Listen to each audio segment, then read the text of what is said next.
Happening जारी रहेगी दिन भर और सिर्फ आज का दिन नहीं कल का दिन भी है क्योंकि अभी बहुत काम बाकी है। असल जो इवेंट है वो बुनियादी तौर पे कल है, लेकिन आज चूंकि हमने आपको बताया कि वफूद की सतह पे न्यूज़ कॉन्फ्रेंसेस का सिलसिला शुरू हो जाएगा और रात को वज़ीर आज़म की तरफ से इशाया भी दिया जाना है और ये सिलसिला फिर रात तक। और आज जो है क्योंकि हमारे भारतीय वज़ीर ख़ारजा भी आने जा रहे हैं तो उनके हवाले से भी बात की जाएगी। जयशंकर आज किसी पे वक्त पहुंच जाएंगे और उनके दौरे पाकिस्तान कितना अहमियत का हामिल है इसके हवाले से भी हमने बात करनी है। हमारे साथ हुमा बकाई साहिबा ने हमें ज्वाइन कर लिया है, माहिर आलमी अमूर हैं आप, वेलकम टू शो कहेंगे। हुमा साहिबा, जिस तरह से हम बात कर रहे हैं कि जयशंकर साहब का दौरा पाकिस्तान बहुत अहमियत का हामिल है और तकरीबन 9 साल के बाद कोई भारतीय वज़ीर ख़ारजा जो हैं वो इस तरह पाकिस्तान का दौरा कर रहे हैं, कितना अहमियत का हामिल है? क्या समझती हैं, कोई ब्रेक थ्रू हो सकता है? नहीं जी, मैं नहीं समझती कि कोई ब्रेक थ्रू हो सकता है। ऐसा कोई इशारा नहीं मिला है, बल्कि उन्होंने कैटेगोरिकली डिनाई किया है कि कोई बायलैटरल बात होगी और वो इसको हमको इस तनाजुर में देखना चाहिए कि वो बिल्कुल उसी तरह तशरीफ ला रहे हैं पाकिस्तान SCO का समिट अटेंड करने जिसे पाकिस्तान होस्ट कर रहा है और इस वक्त उसका चेयरपर्सन है। अच्छा, कोई बायलैटरल मुज़ाकरात तो हुमा बकाई साहबा जिस तरह आप भी कह रही हैं कि उसको वाज़े तौर पे कहा गया कि इम्कानात नहीं है, लेकिन कोई मनफी बयान या कोई मनफी चीज़ तो सामने नहीं आ सकती भारत की तरफ से इस मौके पे जहां पे पाकिस्तान होस्ट कर रहा होगा उन्हें? Hopefully not. ठीक है। और अगर हम इसको दूसरे तनाजुर में देखें, क्योंकि हुमा साहिबा भारतीय वज़ीर ख़ारजा का यहाँ पर होना, गो के वो शंघाई ताउन तंजीम इजलास में शिरकत के लिए ही पाकिस्तान आ रहे हैं, लेकिन साइड लाइन मुलाकातें कहीं ना कहीं होती हैं और पाकिस्तान हमेशा से कोशिश रही है पाकिस्तान की अपना पॉजिटिव इमेज जो है वो सामने लाए और पॉजिटिव किरदार अदा करे और मेज़बान भी है पाकिस्तान की जानिब से तो कोशिश की जाएगी। बहरहाल भारतीय वज़ीर ख़ारजा अगर अपने मौक़िफ़ पर कायम रहते हैं तो शायद इतना पॉजिटिव रिस्पांस ना मिल पाए। समझती हैं कि जो बयान है इस तनाजुर में दिया जाना भारतीय वज़ीर ख़ारजा को क्या हो सकता है, इस तरह पॉसिबिलिटी है कि वो कोई इस तरह का कोई काम, कोई कारनामा, कोई बयान दे जाएं जो कि पाकिस्तान के इमेज को ख़राब कर सकता है? देखिए, मेरा नहीं ख्याल और ना आपको इस तरह का डिस्कशन मीडिया पे करना चाहिए। ठीक है, ये एक SCO का समिट है, यूरो एशियन रीजनल समिट है। अगर आप मुझे बात नहीं मुकम्मल करने देंगे, I will leave the program. नहीं, हम आपको बात मुकम्मल करने दे रहे हैं। आपकी आवाज़ फ्रीज हो चुकी थी जिसकी वजह से हमें बोलना पड़ा। मैं आपसे गुजारिश कर रही हूँ कि इसको अननेसेसरी हाइप ना दें। अच्छी बात है कि वो तशरीफ ला रहे हैं और वो तशरीफ इसलिए ला रहे हैं क्योंकि ये SCO का समिट है। जो इसके ऑप्टिक्स हैं वो बहुत अच्छे हैं और जो इसका मैसेज जाएगा वो पाकिस्तान के लिए बहुत अच्छा है, क्योंकि भारत हमेशा उंगलियां उठाता रहा है पाकिस्तान पर टेररिज्म के हवाले से। हर कॉन्वर्सेशन को वो टेररिज्म से लिंक करता है। इस पर्टिकुलर ऑर्गेनाइजेशन में पाकिस्तान उन ममालिक के ग्रुपिंग का हिस्सा है जो काउंटर टेररिज्म पे काम कर रहे हैं। तो इन सम वेज ये इस बात का इतराफ है कि इंडिया पाकिस्तान की ये पोजीशन रिकग्नाइज करता है। आपको पता है कि गोवा में बहुत मुश्किल सूरत हाल हुई थी और तकरीबन एक जिसे कहते हैं ना कि हेट स्पेट हुआ था बिटवीन बिलावल भुट्टो साहब एंड जयशंकर। पाकिस्तान में नहीं, मेरा ख्याल हमारी तरफ से इस किस्म की कोई चीज़ की जाएगी, ना की जानी चाहिए। और अगर वो इस किस्म की कोई बात करते हैं तो फिर वो भी मेरा ख्याल है कि मुनासिब नहीं होगा। He is on our ground, he is on हमारे गेस्ट है। बिल्कुल, वो हमारे मेहमान हैं, हम उनके मेज़बान हैं और पॉजिटिव ही गुफ्तगू होनी चाहिए। लेकिन अगर पाकिस्तान की सिफारती हवाले से काविश को देखा जाए, वो मुल्क जो कि 1-1.5 साल पहले दिवालिया होने के दहाने पर था, कितनी बड़ी कामयाबी इसे समझा जाना चाहिए सिफारती सतह पे भी और माशी लिहाज से भी? इसके इम्प्लीकेशंस क्या होंगे इस इवेंट को होस्ट करने के? देखिए, डायरेक्ट इम्प्लीकेशंस तो नहीं आए होंगे, लेकिन एक बहुत अच्छा मौका है। मैं समझती हूँ पाकिस्तान, एक तो देखिए Pakistan is made a diplomatic comeback in some ways, उसको इस तौर देखा जा रहा है। इसकी ग्लोबली ये समिट फॉलो हो रहा है, फिर जाहिर है कि ये बात भी फॉलो हो रही है कि इसे पाकिस्तान होस्ट कर रहा है। जो ज़्यादा अहम विजिट है और जो ज़्यादा अहम डेवलपमेंट है वो चाइना के प्रीमियर की आमद है और जो कल हमारे MOU साइन हुए हैं जिसमें गवादर एयरपोर्ट शामिल है, सिपेक 2 शामिल है, स्मार्ट क्लासरूम्स शामिल हैं और दीगर इख्तिसादी पैराडाइम पॉइंट्स कंसोलिडेट हो रहे हैं। फिर देखिए, सेंट्रल एशिया पाकिस्तान के लिए स्ट्रैटेजिक स्पेस की हैसियत रखता है, और सेंट्रल एशिया जी जी जी उमर साहिबा, इसमें बहुत अहम एक जो है वो एजेंडा भी है सिक्योरिटी को लेकर। हम देखें तो इस वक्त क़वाम आलम में जिस तरह की सिचुएशन चल रही है, और जिस तरह से हम अगर देख लें इजराइल और फ़लस्तीन की जंग देख लें, फिर उसके बीच में ईरान उसके अंदर जो है वो जंग में कूदा है, और जिस तरह की सूरत हाल इख्तियार कर चुका है, आप समझते हैं ईरान का फिर आना भी कोई इसके ऊपर इकदाम, अहम इकदाम उठाया जा सकता है, जंग बंदी के लिए कोई किरदार हो सकता है इन ममालिक का इकट्ठा होना यहाँ पर? देखिए, ये जो समिट का प्रीव्यू है उसमें तो ये शामिल नहीं है। ईरान, ये शंघाई 5 से शुरू हुआ था, पहले 5 मेंबर्स थे, अब 10 हैं और बहुत सारे डायलॉग पार्टनर्स हैं। लेकिन ये ज़रूर हम कह सकते हैं कि जो ये ग्रुपिंग है इसमें चाइना है, रशिया है और ईरान भी शामिल है। तो इसकी वजह से अगर मिडल ईस्टर्न कॉन्फ्लिक्ट फैलता है और सब बंदियां होती हैं, तो इस ऑर्गेनाइजेशन के जो एम्बिट है उसको इस्तेमाल किया जा सकता है। क्योंकि जब ये बनी थी उस वक्त भी वेस्ट में बहुत स्केप्टिसिज्म था। आप जहन में ये बात रखिए कि ये पहला इतना बड़ा रीजनल ग्रुप है जो एंटी वेस्टर्न तो नहीं, आउटसाइड द वेस्ट है, और जो नैरेटिव यहाँ से बनता है वो वेस्टर्न नैरेटिव से अलहदा है। ये दुनिया की 40% पॉपुलेशन को रिप्रेजेंट करता है, 32% जीपीए को रिप्रेजेंट करता है। तो ये तमाम अवामिल इसको बहुत स्ट्रॉन्ग बना देते हैं, और एक अल्टरनेटिव एक्सेस डेवलप हुआ है जो एग्जिस्ट ही नहीं करता था। जितने भी हमारी ग्रुपिंग्स थी उसमें यूजुअली एक वेस्टर्न फुटप्रिंट आपको नजर आता है। इस खत्ते के लिए और भी अहम है, क्योंकि सार्क तो समझिए दफन हो गया ना। जो इंडिया की बिलिग्रेंस थी, जो इंडिया का किरदार था, जो इंडिया की पाकिस्तान के साथ सूरत हाल थी, उसकी वजह से सार्क बिल्कुल दफन हो गया है। तो सार्क इन सम वे साउथ एशिया के लिए भी और यूरो एशिया के लिए भी, क्योंकि जो आजकल का रीजनलिज्म है वो एक रीजन तक महदूद नहीं है, वो 2 रीजन्स को जोड़ता है। इसमें बेलारूस भी एक मेंबर है।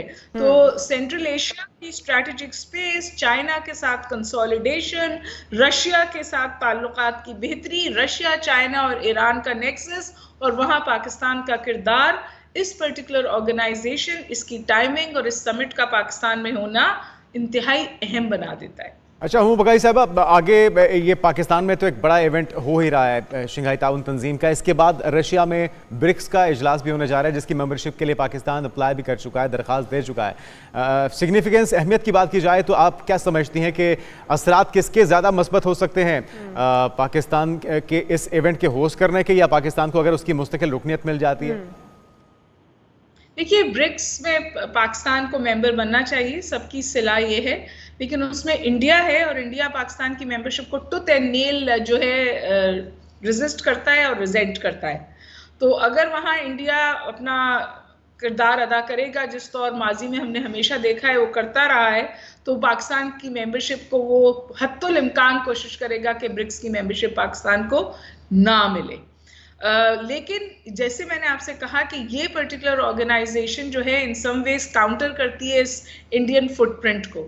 इंडिया यहाँ ना पाकिस्तान को निकाल सकता है, ना पाकिस्तान को रख सकता है, ना पाकिस्तान को तंग कर सकता है। जब उसने गोवा में होस्ट किया था उसके ऊपर मैंडेटरी था कि पाकिस्तान को इनवाइट करे, हमारे ऊपर मैंडेटरी इंडिया को अप्लाई करे, and this is led by China, और फिर रशिया भी इसका हिस्सा है। तो इसका जो एशियन कॉम्प्लेक्शन है वो इसके साउथ एशियन कॉम्प्लेक्शन से बड़ा है। ठीक है, तो हुमा साहिबा क्या समझती हैं आपके, क्योंकि हम लोग इन्वेस्टर्स को पाकिस्तान लाने के लिए कामयाब हो पाएंगे, एतमाद तो पाकिस्तान के ऊपर बहाल हुआ है दीगर ममालिक का, और जिस तरह से उनके सरबराहान यहाँ पर मौजूद हैं, तो एक गुड जेस्चर तो जा रहा है पाकिस्तान की जानिब से। इन्वेस्टर किस हद तक पूरे एतमाद होंगे पाकिस्तान में आके इन्वेस्ट करने के लिए, और हम इस फोरम से कितना फ़ायदा उठा सकते हैं इकॉनमी में अपने आप को बेहतर सेटअप पे लाने के लिए?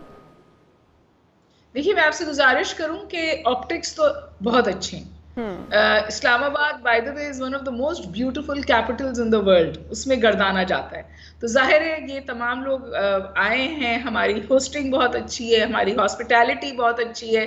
जो चाइना के साथ हम वो एक दिन पहले तशरीफ लाए और जो MOUs गए हुए, वो भी एक बहुत फील गुड फैक्टर क्रिएट करते हैं, ना सिर्फ पाकिस्तान के लिए बल्कि और छोटे ममालिक के लिए भी जो पाकिस्तान के साथ इंटरफेस चाहें। और फिर आप देखिए कि एक ब्लॉक इमर्ज हो रहा है जहां आप एक नेक्सस देख रहे हैं ईरान का, रशिया का और चाइना का। चाइना का इन्वेस्टमेंट इस वक्त ईरान में पाकिस्तान से ज़्यादा है। रशिया और ईरान का बहुत उम्दा नेक्सस है और ये 3 कंट्रीज़ अफगानिस्तान के साथ इंटरैक्ट कर रही हैं। तो जहां सिक्योरिटी भी इसका एक हिस्सा है, इस कॉन्फ्रेंस का एक पिलर है, इस समिट में भी उसकी बात आएगी। पाकिस्तान के जो मसाइल हैं अफगानिस्तान के साथ, वहाँ ये तीनों ममालिक मिलकर एक किरदार अदा कर सकते हैं ताकि जो स्पॉन्सरिंग ऑफ टेररिज्म है फ्रॉम अफगानिस्तान इनटू पाकिस्तान, वो उसके हवाले से बहुत अहम बात की जाए। अगर अफगानिस्तान के साथ पाकिस्तान के ताल्लुकात बेहतर हो जाते हैं या ये टेररिज्म का पैराडाइम ख़त्म हो जाता है इंशाल्लाह, तो समझिए कि बलूचिस्तान का पोटेंशियल वो भी सामने आता है। जो कनेक्टिविटी, जो बेसिक पिलर है पूरी ऑर्गेनाइजेशन का, इस समिट का, तो कनेक्टिविटी इंप्रूव होती है, क्योंकि आप कनेक्टिविटी की बात नहीं कर सकते अगर कॉन्स्टेंटली टेररिस्ट अटैक्स हो रहे हैं। इसी तरह आपने देखा कि जो चाइनीज पे अटैक्स हो रहे थे वो भी शाखसाना था उन लोगों का जो इस कनेक्टिविटी के खिलाफ हैं। भारत में एक डेस्क है जो सिपेक के खिलाफ काम करता है।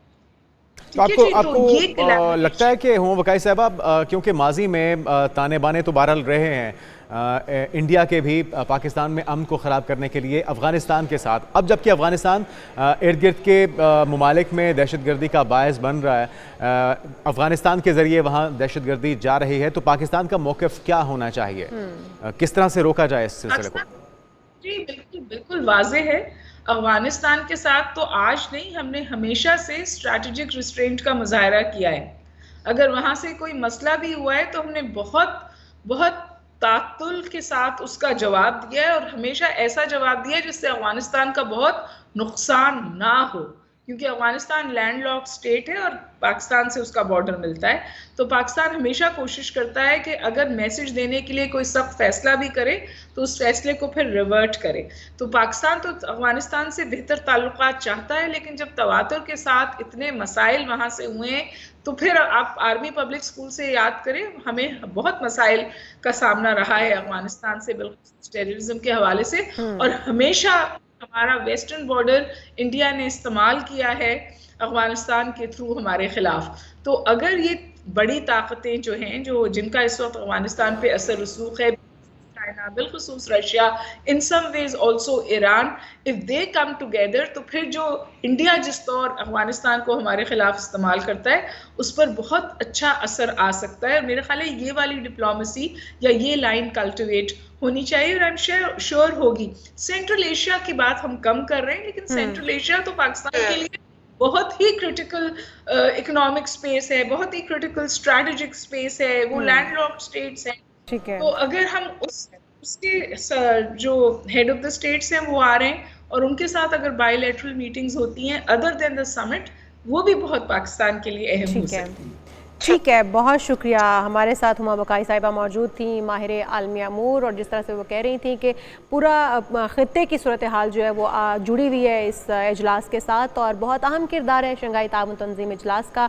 और जिस तरह से हम बात कर रहे हैं कि स्टेट ऑफ हेड्स यहाँ पर मौजूद हैं, तो एक एतमाद पाकिस्तान के ऊपर जिस तरह से ज़ाहिर किया है अक़वाम आलम ने और इन ममालिक के सरबराहान ने और यहाँ पर मौजूद हैं, उन्हें हम मेज़बानी कर रहे हैं, पाकिस्तान मेज़बान है तो यकीनी तौर पर पाकिस्तान का किरदार जो बहुत अहम होगा इसमें, लेकिन दीगर ममालिक का किरदार भी, उससे भी हम इनकार नहीं कर सकते। जाहिर है हर जगह पर हर जो कंट्री है उसका अपना एक किरदार होता है और उन्हें अपना अपना किरदार अदा करना होगा, चाहे वो सिक्योरिटी से दरपेश हमें मसाइल हों या फिर इकॉनमी हमारी जो हचकोले खाती हुई इकॉनमी है वो हो या फिर दीगर हमारे इशूज़ हैं, सबने मिलकर ही भारतीय सतह पे एक बड़ी कामयाबी है पाकिस्तान के लिए, पाकिस्तान के वज़ारत ख़ारजा के लिए, पाकिस्तान की मईशत के लिए बेहतरी की तरफ कदम है। और जिस तरह से एतमाद का इजहार किया जा रहा है आलमी सतह पे, इसका एक्नॉलेजमेंट जो पाकिस्तान की है काविशों की, यकीनी तौर पे ये काबिल सताइश। उम्मीद करते हैं ये सफ़र यूँ ही जारी रहेगा और खैर आफियत से ये तमाम इवेंट जिसको पाकिस्तान होस्ट कर रहा है ये अपने अख्ताम को पहुँचेगा।